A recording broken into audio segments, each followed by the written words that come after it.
guys, gamot sa binat. Baka may gustong bumili sa Buanga City area. Yan, 100 pesos per gramo. You can check it sa Shopee guys. Sa Shopee is 150 per gram.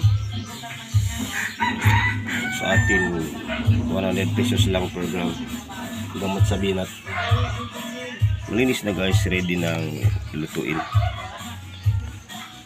Daming benepisyo guys.